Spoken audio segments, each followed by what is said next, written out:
Bom dia, boa tarde, boa noite. Começando mais um episódio do Impacto na Encruzilhada, episódio número 183. Filantropia, um campo de controvérsias.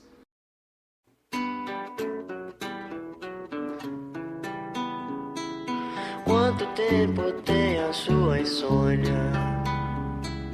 Que tema te mantém tão aceso assim? Qual perspectiva de repouso, enfim? Bom, e nesse episódio eu disseco o tema da filantropia. No Brasil é um tema, assim, um campo que nos últimos tempos tem tentado se recolocar, se reerguer, à luz de um certo filme queimado aí desde o fim dos anos 80, início aí dos anos 90. Alguém aí por acaso se lembra da expressão pilantropia?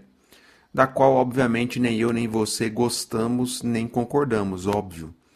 Mas ela ilustra um pouco, eu sei, de maneira meio pejorativa, mas ilustra um pouco a forma como esse campo foi sendo rotulado, né, na sua maneira de atuação.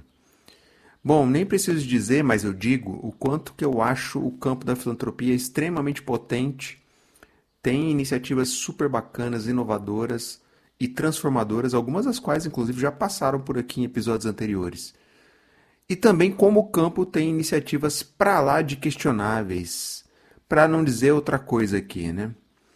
Afinal, a gente chega aqui no tema, né, do episódio, que é reconhecer que a filantropia é sim um campo de controvérsias. E recorrendo ao dicionário, controvérsia é um substantivo feminino que quer dizer discussão, disputa, polêmica referente à ação proposta ou questão sobre a qual muitos divergem. Bom, a questão sobre a qual nós estamos falando aqui é o campo da filantropia. Agora, tem um ponto para jogar a luz aqui nessa introdução, que é, afinal, há muita gente que diverge no campo da filantropia? Olha, interessante. Provavelmente há muita gente que diverge, que tem questões sobre o tema da filantropia. Qual é a fonte aqui? Rádio Corredor e a minha cabeça, tá? Mas que nem todo mundo que tem essas divergências a compartilha abertamente. E claramente você vai entender, né? Porque escuta aí até o final. Se você gosta do conteúdo que a gente produz aqui, considere se tornar um apoiador, uma apoiadora do podcast. Junte-se a outras pessoas iluminadas que mantêm esse trabalho de pé. Passa lá no Apoia-se, link tá na descrição e veja como contribuir. É bem fácil e rápido.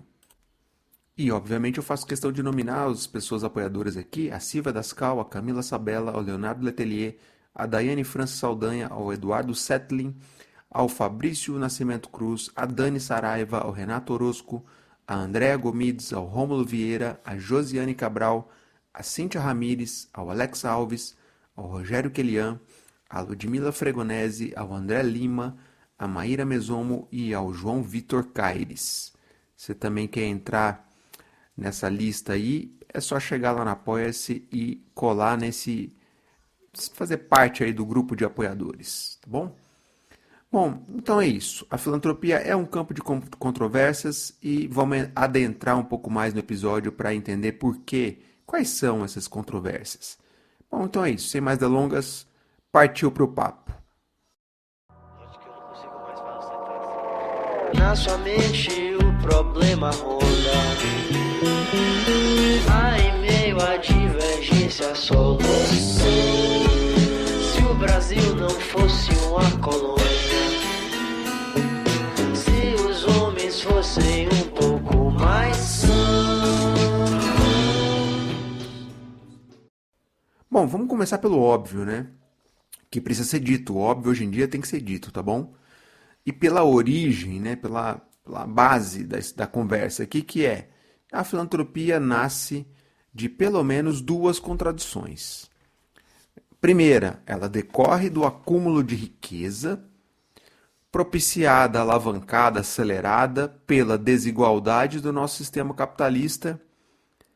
Desigualdade essa, e aí entra na segunda contradição, a desigualdade essa, ou seus efeitos, né, que a filantropia tenta atenuar. Bom, esse é o ponto fundamental do papo aqui e a gente precisa compreender bem, tá? Porque a gente vai voltar a ele ao longo do papo aqui. Então vamos só retomar. ela emerge de duas contradições. Do acúmulo de riqueza, ou seja, há um acúmulo disfuncional do nosso sistema capitalista, e esse acúmulo gera pessoas milionárias, bilionárias, e parte dessas pessoas, por diferentes motivos, resolvem destinar, doar esse acúmulo, né? Parte da sua riqueza em prol de causas sociais e, em alguma medida, tentam amenizar, atenuar esses efeitos decorrentes desse sistema absolutamente desigual e perverso. Então aí tem uma contradição que gira em torno de si aí, né? Esse primeiro ponto. E aqui o ponto não é que a gente vai resolver isso. Não vamos resolver isso. Mas a gente precisa entender o campo onde a gente está se metendo. Então a gente vai, para quem já está no campo, para quem está chegando, atuar num campo onde ele é resultante e ele existe em função dessas contradições, do acúmulo de riqueza, de um sistema capitalista absolutamente desigual, perverso, etc. E o esforço que essa filantropia faz para tentar amenizar, atenuar os efeitos desse capitalismo, em alguns casos, algumas causas, mas em geral os efeitos, tá bom? Então, esse é o primeiro ponto para a gente começar a conversa. Bom, isso posto, não estou dizendo aqui que a filantropia é uma bosta, uma merda, que está tudo errado, nem também estou dizendo que ela é a salvadora do planeta, tá? Nem uma coisa, nem outra, tá? Como eu disse, é um campo de controvérsias, há coisas extremamente potentes e há coisas extremamente questionáveis. Bom, a gente se inserir nesse campo pressupõe trânsito, interação, direta e indireta, com as elites dos países, com as elites do capitalismo, né? Simples assim, tá bom? A gente está num sistema onde se produz e se acelera a produção de riquezas e, portanto, de elites que estão ali ditando, digamos assim, as cartas desse sistema, tá bom? E, bom, obviamente o sistema, né, ele gera, reproduz um mundo que é escandalosamente desigual, injusto e consumidor de natureza, de recursos naturais. E aqui, amigo ouvinte, não se trata de uma opinião, tá? Mas é uma constatação bastante fácil de perceber, tá?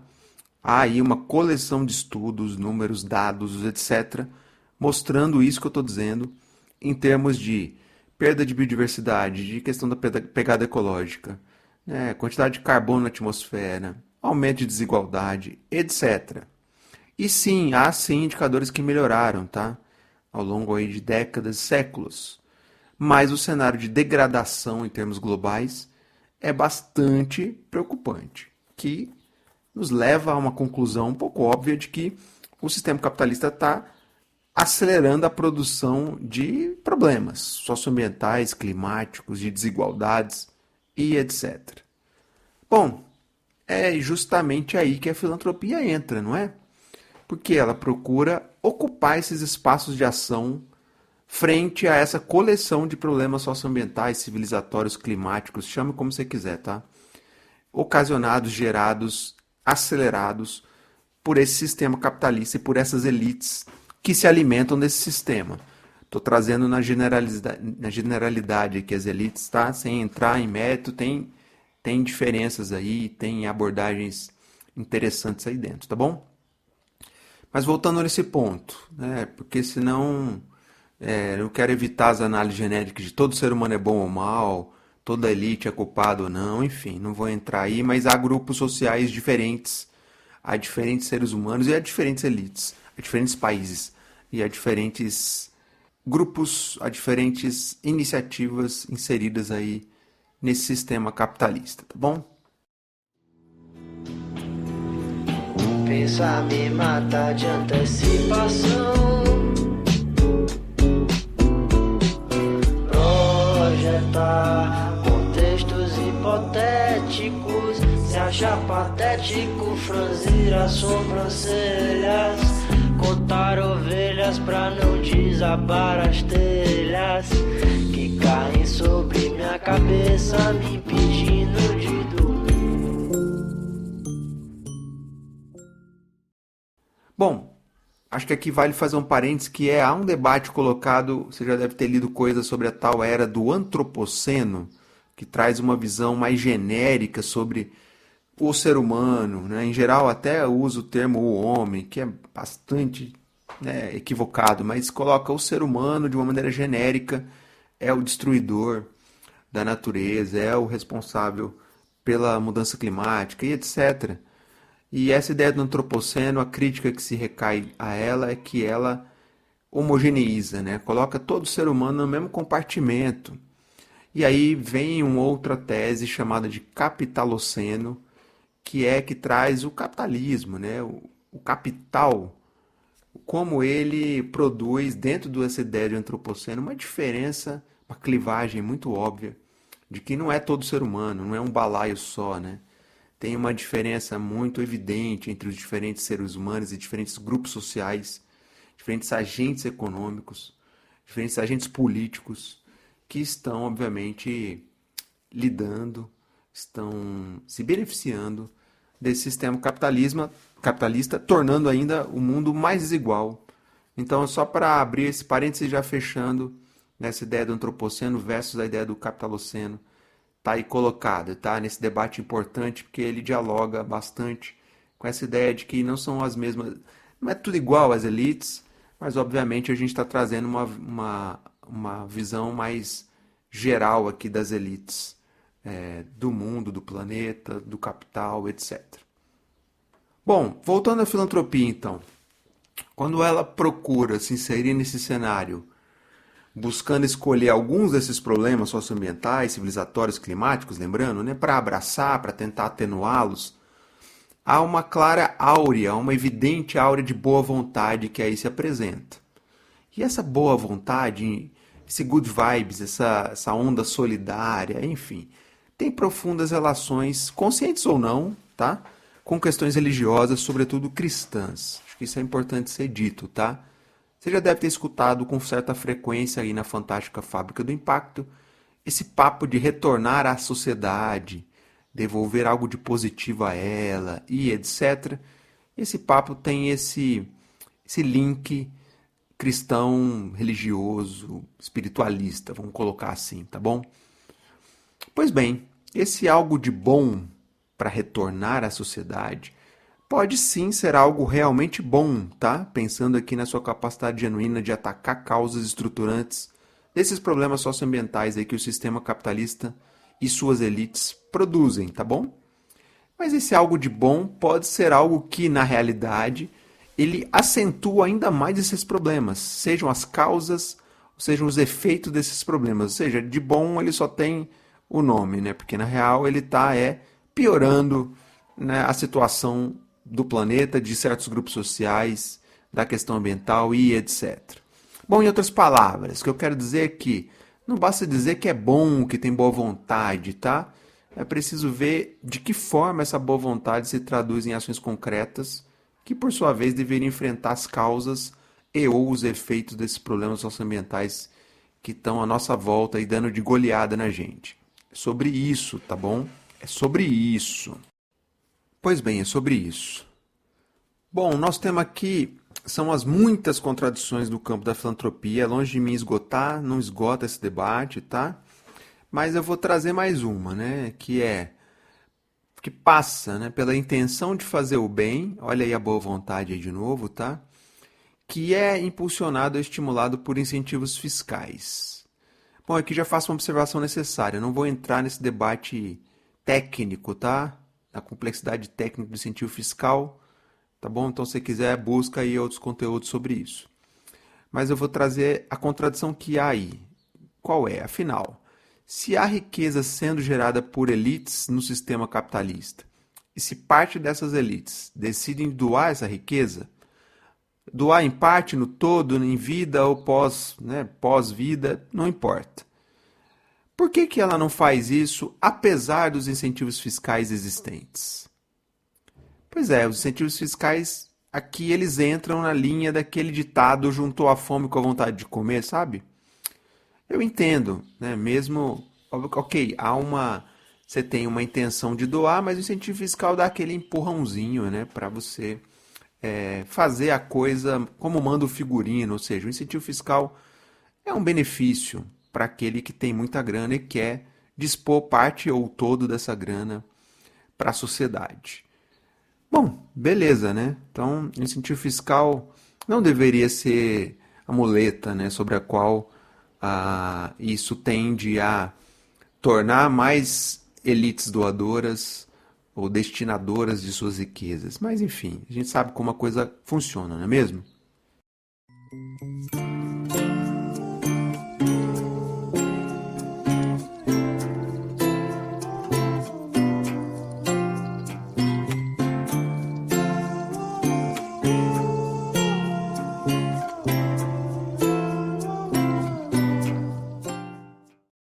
Bom, historicamente a filantropia tende a ter preferências por certo tipos de ação, causas, abordagens, que variam, obviamente, de país para país, mas, via de regra, tendem a preferir temas mais consensuais, abordagens mais assistenciais e, obviamente, momentos mais emergenciais, né? Desastres, emergências, mide aí a pandemia, etc.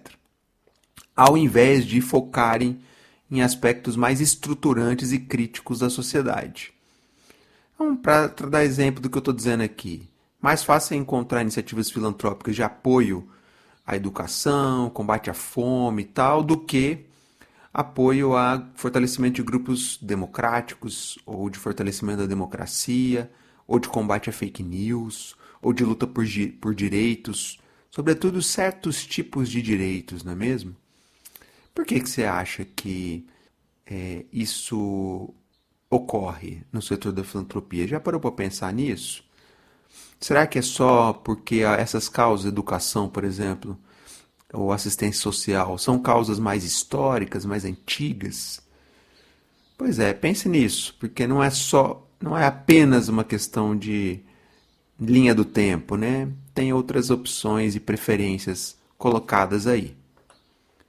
Bom, por isso que a gente precisa dizer que há diferentes tipos de filantropia. Bastante óbvio, eu sei.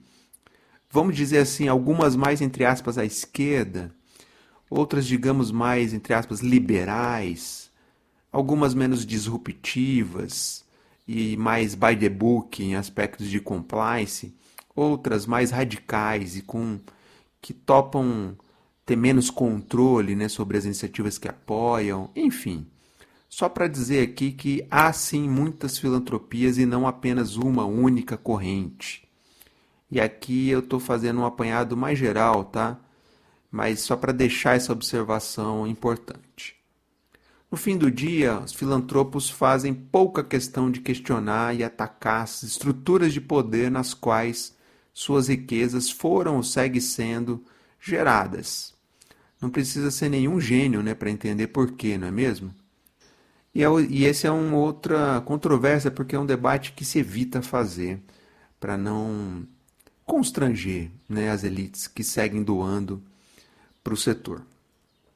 Bom, outro aspecto importante e controverso é sobre a questão da imagem, da visibilidade.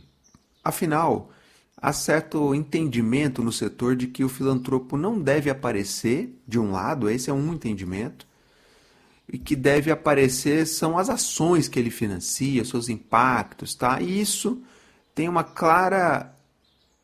claro pezinho naquela noção religiosa cristã do, entre aspas, dá com uma mão para que a outra não veja. Passagem bíblica aqui, tá? Então esse é um entendimento de que o filantropo, na verdade, tem que ser low profile. O que importa é aparecer os projetos que ele está financiando. Já tem um outro entendimento, num outro espectro, que é de que sim, tem que dar visibilidade, porque essa visibilidade vai engajar ou constranger outros potenciais filantropos a também passarem, digamos, a abrir mais as suas carteiras e a constranger outras elites que não fazem porcaria nenhuma nessa agenda. Bom, então só para trazer dentro desses que a gente está trazendo das várias filantropias, há também essa abordagem da imagem. Então, esses dois polos, né? Ou ficar mais come quieto, digamos assim, ou dar mais visibilidade e isso constranger outras elites a doar também. Ocorre que, muitas vezes, esse movimento da visibilidade, do sair bem na foto, ele acaba retroalimentando o próprio setor, gerando um efeito que a gente conhece bem, tá? Que é do tapinha nas costas entre os pares, o do alto confete, o das premiações entre os camaradas aí que doam e tal. Então isso é bastante questionável e é outra controvérsia aí do setor, tá? Então uma coisa é você dar certa visibilidade para constranger ou engajar outras elites a doar mais, outra coisa é você se perder nesse personagem e ficar sendo aclamado por egos, entre pares, né? O que a gente nota com uma certa facilidade aí no setor. Eu cheguei bem nesse mundo de que é feito nó que me prende a você. Já lhe vi perdida nos meus sonhos, em que armadilha lhe deixei prender. E, obviamente, em torno desse setor da filantropia, conforma-se também um ecossistema de organizações profissionais, prestadores de serviços, consultores, etc., que sobrevivem desses recursos, que operam a partir dos recursos da filantropia.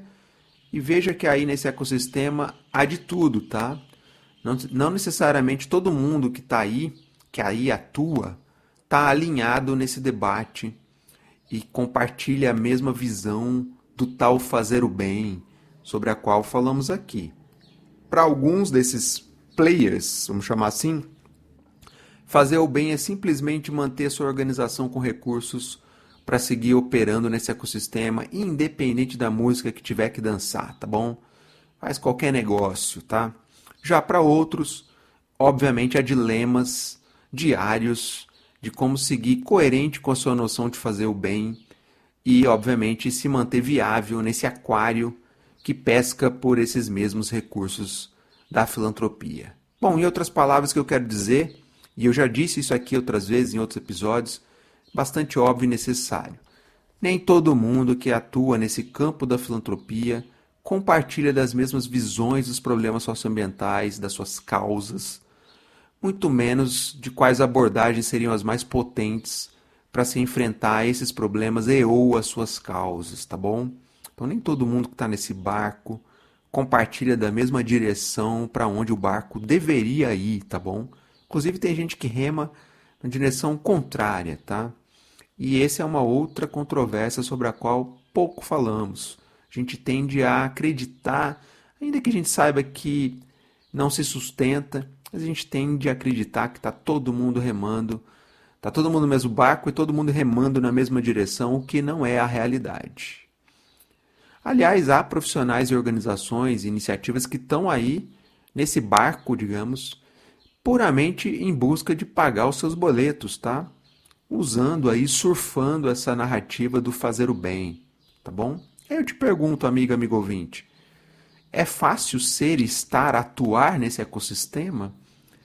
É fácil ser e estar nessa área chamada aí de filantropia? Bom, a resposta é um óbvio não. Não é nada fácil.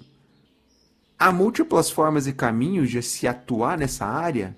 Sim, há, como eu disse, há muitas filantropias e há muitas portas de entrada e há muitos remos para a gente poder remar nessa área.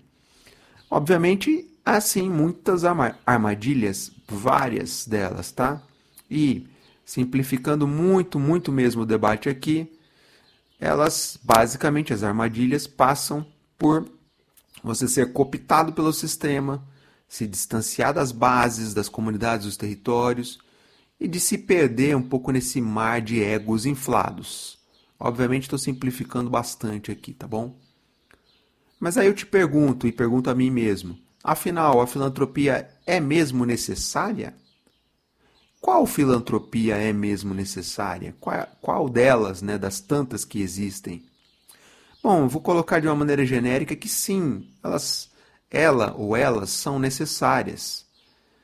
Mas ela não é nem esse mar de incompetência que se escuta aí, de que não tem escala, de que não deu conta de resolver os problemas, que é muito assistencialista e blá blá blá blá, nem esse suprassumo da transformação social, da solidariedade, da boa vontade, que também que se escuta aqui e acolá, tá bom? filantropia tem sim o seu lugar nesse tabuleiro, mas pode e precisa melhorar e muito. E esses esforços de melhorar, né, de fazer melhor, me parecem mais na linha aspiracional e do discurso do que da ação efetiva em si. Afinal, eu quero dizer, tem se falado mais sobre a necessidade, que precisa melhorar, de que precisa ir além, mas quando a gente coloca uma lupa e procura ver as ações decorrentes dessas falas, a gente ainda se decepciona. Afinal, os problemas socioambientais estão aí e a gente vai precisar de todos os tipos de players, de organizações, de abordagens nesse tabuleiro, inclusive dessas várias filantropias, tá bom? Mas, obviamente, ficar apenas circulando nos eventos do setor para discutir sexo dos anjos, para discutir porcas e parafusos, obviamente não ajuda nem a combater essa narrativa de que o setor é ultrapassado. Parte do setor é sim ultrapassado, parte não é, tá bom? Nem ajuda a combater, a enfrentar para valer, não só os efeitos dos problemas, mas sobretudo as suas causas estruturais. E daí, amigo ouvinte, você já notou, né, em qual linha da filantropia eu me identifico. Se é que você ainda não tinha percebido antes, não necessariamente nesse episódio, mas no conjunto dos outros episódios aqui do Impacto na Encruzilhada.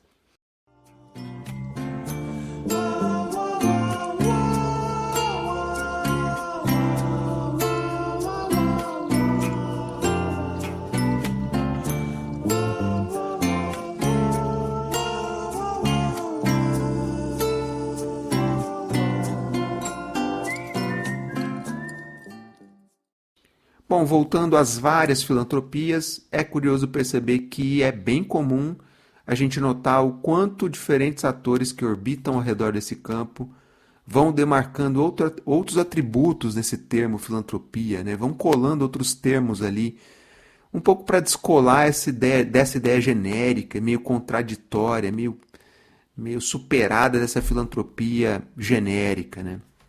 Você já deve ter notado termos como filantropia comunitária, filantropia restaurativa, filantropia de justiça social, filantropia estratégica, venture philanthropy e um monte de outros termos e expressões que orbitam nesse campo da filantropia. Meu objetivo não é entrar aqui nessa seara, não é fazer um debate tipológico das muitas filantropias. Tem material disponível na internet, é só buscar. Eu só quero deixar registrado que há um mar de opções e expressões tentando demarcar seu lugar nesse sol amplo aí da filantropia, e que ao acoplar esses termos não é uma mera adjetivação, tá?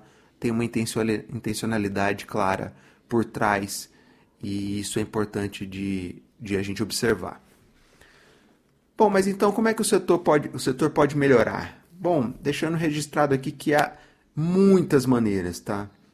Uma infinidade de coisas, eventos, publicações, debates sobre como o setor pode melhorar, tá bom?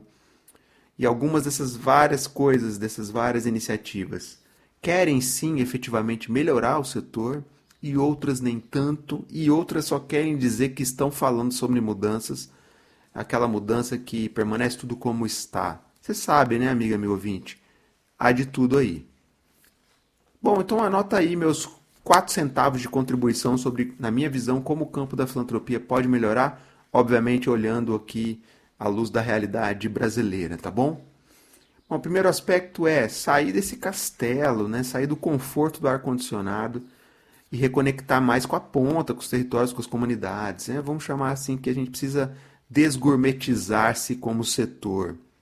Parece que a filantropia e o campo do impacto como um todo anda mais preocupado em fazer a harmonização facial, né, o tal do facelift, e que não quer meio sujar o pezinho, né, no barro.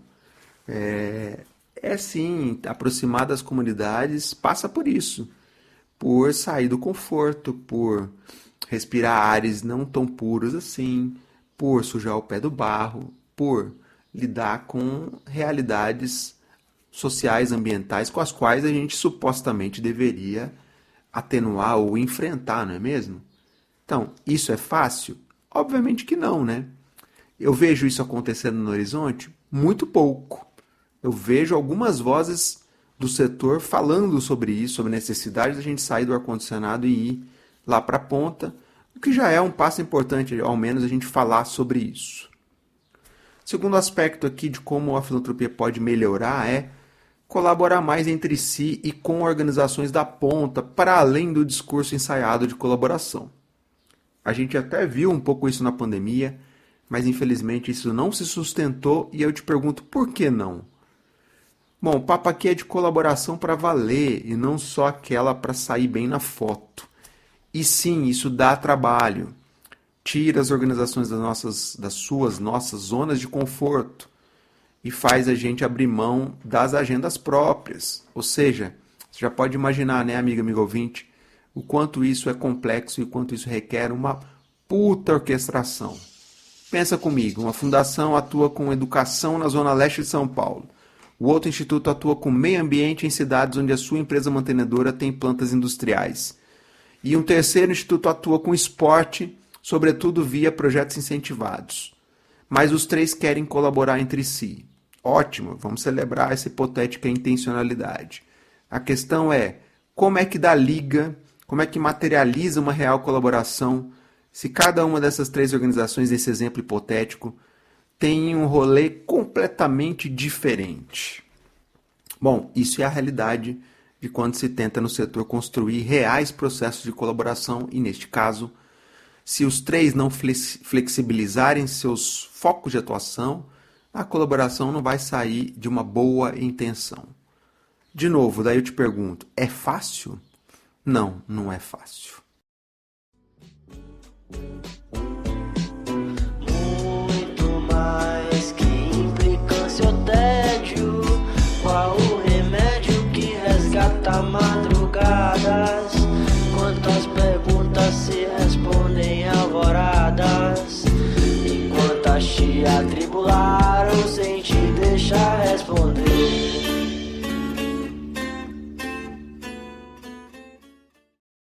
Bom, o terceiro aspecto é repensar a forma como o setor atua de um modo geral, né? Execução de projetos próprios versus o financiador de organizações ou um doador de recursos. Bom, para a gente sair da execução própria para se tornar um financiador, a gente precisa repensar as formas de controle, de compliance, né? Afinal, cadê a discussão de confiança, de que a gente tanto fala na filantropia? Esse papo está chegando nas áreas internas de controle, nos jurídicos, nas áreas de contrato? Pois bem, às vezes eu fico com a sensação de que essas áreas programáticas, né, se perdem num labirinto conceitual de discussão lindas e porcas e parafusos sobre confiança. Super legal o debate, tá? Mas essa discussão ela fica distante das áreas das áreas de contrato, de compliance, que é quem de fato vai vetar se dá para repassar recursos para certos tipos de organização ou não. Então daí de que adianta debater confiança se essas áreas que vetam no final do dia seguem cumprindo um checklist de compliance meio arcaico e se a própria fundação ou instituto segue presa a um estatuto absolutamente ultrapassado. Só para te dar dois exemplos, há várias organizações da filantropia que não podem repassar recursos a iniciativas sem CNPJ e a CNPJs de empresa. Daí eu te pergunto, já ouviu falar em coletivos e em arranjos não formalizados? Já ouviu falar em negócios de impacto que tem CNPJ de empresa? Óbvio que sim, né, Fábio? Mas alguém fez essa fala explicativa de contexto para a turma do compliance, do jurídico, dos contratos? Pois é. Então, fica difícil assim a gente querer alguma mudança se as áreas que vetam a possibilidade de mudança seguem presas a uma ideia, a um contexto de fazer filantropia de décadas atrás. Bom, o último ponto, o quarto aqui, de como a filantropia pode melhorar é, sim, calçar a sandalinha da humildade e reconhecer que comunidades, territórios, organizações da ponta têm sim soluções para o enfrentamento dos problemas socioambientais e que a filantropia precisa dialogar com elas, precisa potencializá-las. Aqui um parênteses necessário, eu não estou dizendo que só as comunidades é que têm as respostas, nem que só a filantropia tem as respostas. Ambos têm parte das respostas. O problema é que hoje o pêndulo está demais na mão dos atores do centro da filantropia, quem detém a grana, e que eles é que supostamente têm as soluções para a ponta, e é óbvio que isso não vai funcionar e não está funcionando. Mas também jogar esse pêndulo só para as comunidades, só elas têm as respostas, também me parece equivocado. Então o que a gente precisa buscar é esse equilíbrio entre todo mundo tem parte dessas respostas, dessas soluções, que a gente precisa dialogar e potencializar, fazer chegar recurso a quem está lá na ponta, tentando fazer isso acontecer. Bom, é claro, amigo ouvinte, há um monte de outros caminhos possíveis e de outras reflexões possíveis sobre esse campo controverso e cheio de contradições e de possibilidades que é a filantropia. Às vezes eu fico com a sensação de que o ecossistema de filantropia aqui no Brasil sonha mesmo em ser e estar no ecossistema da filantropia do norte global, onde de fato a grana está concentrada. Mas ao mesmo tempo reproduz sem se dar conta essa lógica excludente aqui no Brasil também, tá? De não ser convidado para esta festa da abundância, vamos dizer assim.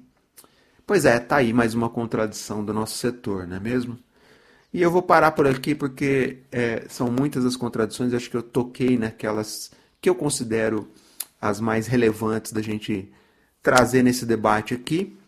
E, de novo, trazendo, eu não estou dizendo que o campo da filantropia é uma bosta, nem que ele é o salvador da pátria, estou dizendo que ele tem muitas possibilidades e potencialidades, tem coisas super interessantes e tem coisas deploráveis que o campo produz, apoia.